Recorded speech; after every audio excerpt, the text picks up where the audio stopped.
aman atau ancaman atau kejahatan terhadap manusia. Kejahatan sistem informasi sangat erat dengan kejahatan komputer dan internet, karena kedua-duanya memegang peran penting di dunia sistem informasi, yaitu internet dan komputer.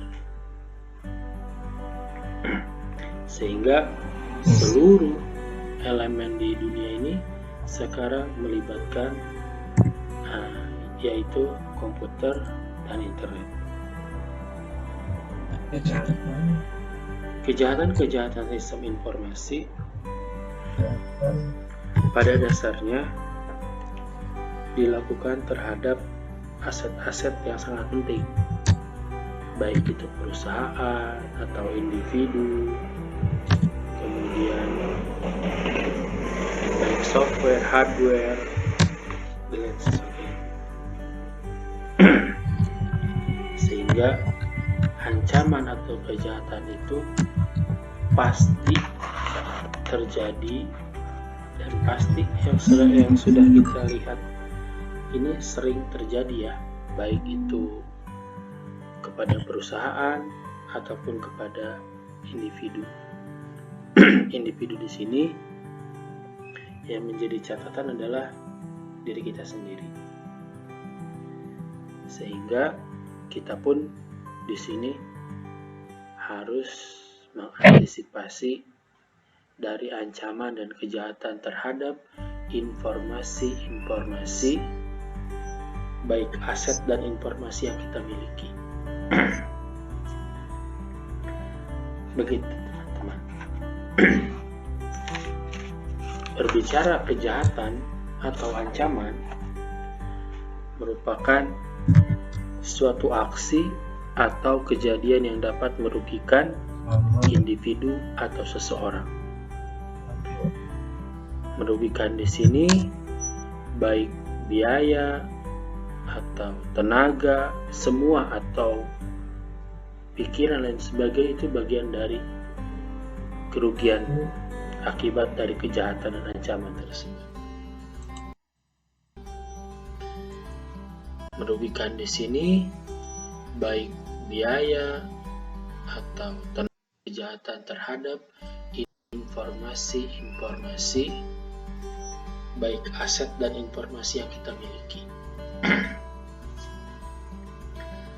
Begitu teman-teman.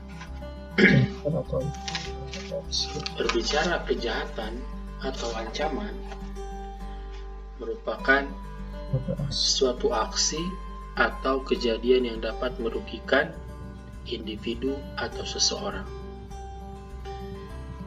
Merugikan di sini baik biaya atau tenaga, semua atau pikiran dan sebagainya, itu bagian dari kerugian akibat dari kejahatan dan ancaman tersebut.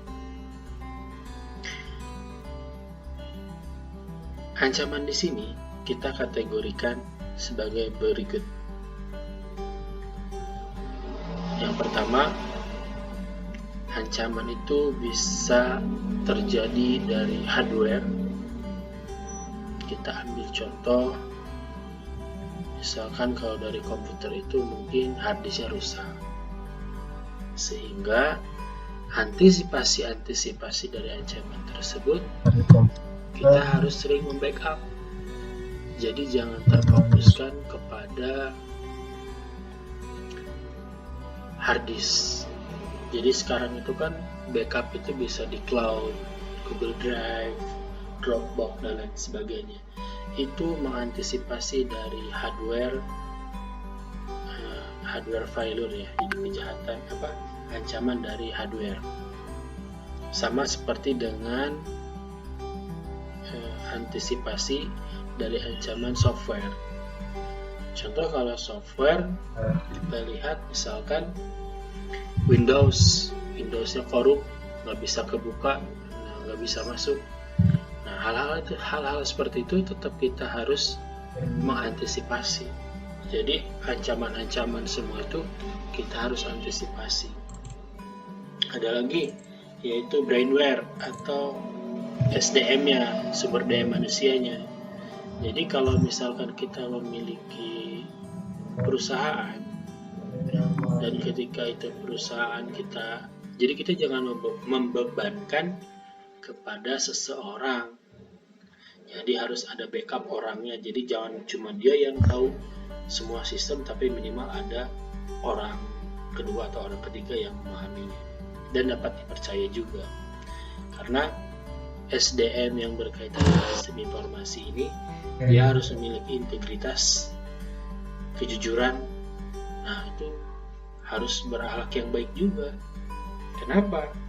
Karena SDM di sistem informasi itu, dia itu menguasai database. Seandainya database itu dia expose, itu akan menjadi ancaman bagi perusahaan tersebut. Selanjutnya yaitu alam.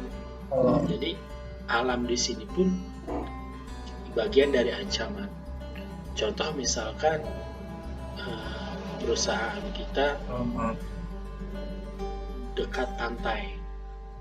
Suatu saat ada tsunami, kalau kita tidak di backup, maka aset-aset informasi kita ini hilang, terbawa ombak. Zaman sekarang kan ada server, jadi bisa disimpan di mana-mana. Jadi online itu harus di backup juga gitu kan. Suatu saat servernya di sana kebakaran, kita nggak punya backup, jadi harus ada backup. Ya, jadi contoh sederhana, kita punya dokumen-dokumen penting di handphone. Nah, itu harus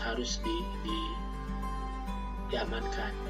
Jadi seandainya handphone itu rusak, kemudian tidak bisa dibuka karena virus, kemudian penting aja, itu harus kita antisipasi. Informasi dan aset kita tuh sekarang semuanya serba di handphone. Jadi ancaman-ancaman tersebut harus sudah kita siapkan dan antisipasi. Ketika kita berbicara tentang ancaman, selanjutnya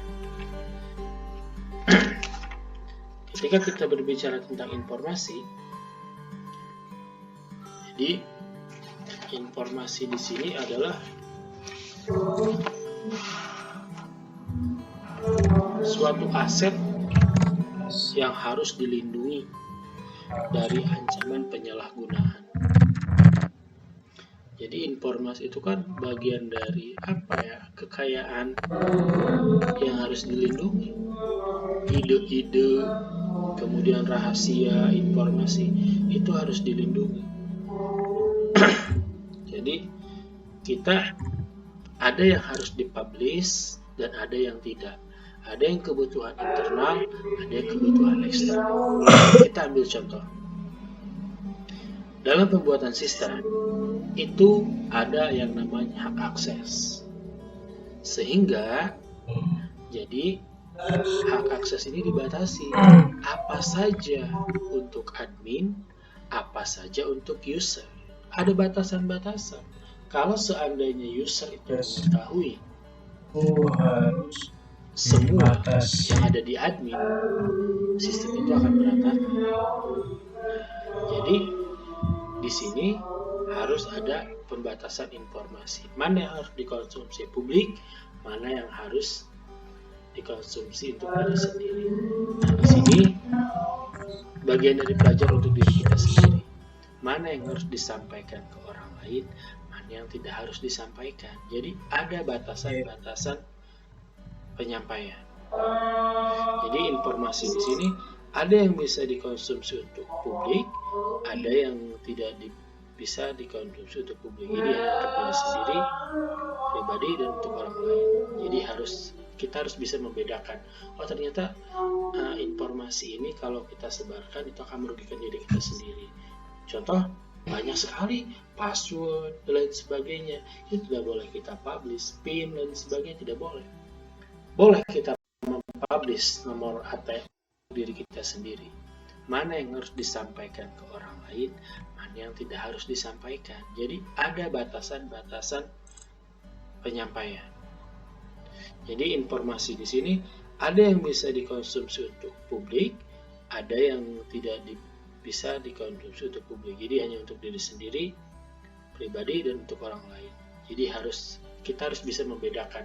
Oh, ternyata informasi ini kalau kita sebarkan itu akan merugikan diri kita sendiri. Contoh, banyak sekali password dan lain sebagainya. Itu tidak boleh kita publish, PIN dan sebagainya tidak boleh. Boleh kita mempublish nomor ATM, nomor rekening boleh, tapi yang namanya informasi password itu nggak boleh. Karena kalau PIN-nya tahu, bahaya. Kita bisa ditodong di jalan, disuruh masukin passwordnya. Oke, selanjutnya adalah aset. Aset di sini adalah baik hardware atau software yang sifatnya berharga. Kalau berbicara pada sistem informasi ini adalah aset ini software. Mungkin kan software kita kan harus berlisensi dan harus original. Kemudian kalau hardware jangan yang abal-abal, atau softwarenya pun harus, ya intinya aset ini harus kita lindungi juga, karena suatu saat kalau asetnya jelek, misalkan kalau asetnya kita beli yang murah pasti cepat rusak. Jadi harus diantisipasi. Contoh, ruangan server itu kan kita gunakan, server itu kan bagian dari aset sistem informasi. Jadi kalau suatu perusahaan pasti punya server. Seandainya server itu ditaruh di ruangan terbuka, tidak tertutup, tidak pakai AC, itu aset itu akan mudah hancur atau mudah rusak, mudah hilang juga. Jadi biasanya aset itu harus diamankan. Ya, jadi semua aset itu kan kepemilikan yang sangat berharga. Kalau di perusahaan kan banyak itu asetnya, ada yang bersifatnya hardware. Contoh misalkan kita berbicara di bank. Di bank itu kan dia ada hardware-nya ATM. Nah, kemudian software itu programmer e-banking dan sebagainya. Itu kalau kita tidak mengantisipasi keamanan sistemnya, itu akan dibobol. Kemudian ada yang misalkan membobol ATM-nya, sehingga aset-aset itu pun harus kita amankan dari kejahatan-kejahatan. Baik, itu penjelasan yang temanya ancaman atau kejahatan terhadap aman sistem informasi. Yang kita bagi tiga, pertama kejahatan, informasi, dan aset. Selanjutnya, teman-teman silakan disimpulkan dari materi yang saya jelaskan tadi, apa itu kejahatan, apa informasi, dan aset. Jadi yang saya bicarakan coba teman-teman rangkum dalam satu paragraf. Kemudian teman-teman cari sumber yang berbeda terkait tentang ancaman, kejahatan, informasi, dan